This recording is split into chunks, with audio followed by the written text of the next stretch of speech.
Alright guys, today I'm going to introduce you to the BERTD Table. Now the BERTD Table is a really good way to organise your information and keep all your information in one handy place, so when it comes time to write your assessment, it's all there, ready to go.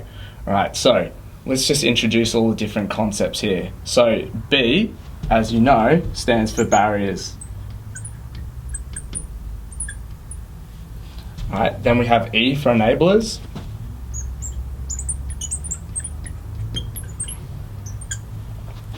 R is our resources.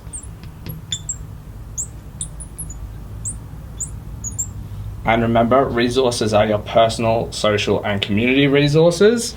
And T for trends. So in our trends, we want to be looking for at least 3 years worth of information.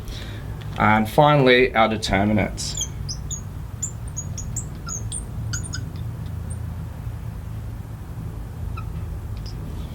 Okay, so when we look at information and we find some information that we really like, we simply just slot it into the table. Okay, so we're going to have a look at the issue of homelessness. Right? So when it comes to barriers, we might be looking at a lack of housing. Right, so lack of housing, meaning there's just not enough housing to go around, so therefore it limits our people experiencing homelessness's opportunities to find a reasonable house to live in. We have enablers. So an enabler that a homeless person experiencing homelessness might have is their supportive family network.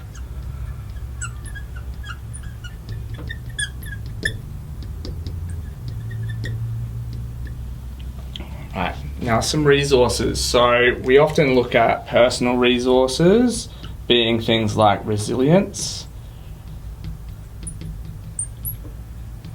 So if a person has a high level of resilience, obviously that's going to enable them to be able to overcome their situation. We have, so I've written supportive family here, so we might even put supportive family in the resources as well. So family. So as a resource, you might have some close family that you can rely on when you're in times of crisis, and stay at their place, for example, and potentially couch surf. And a community resource might be, say, charity organisations. So charity Often charity organisations dealing with homelessness have a really good social connection, and they can even support you in finding other resources that you can access.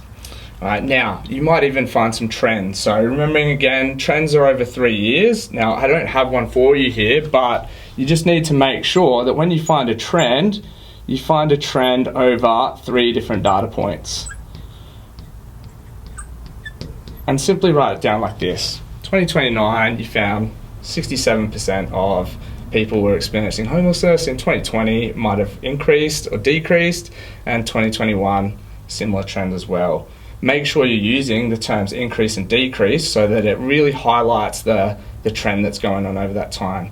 And then that will lead us to the overall determinant. So the determinant, or the main reason based on the information here, might be, again, lack of housing. So the lack of housing would be the main reason for,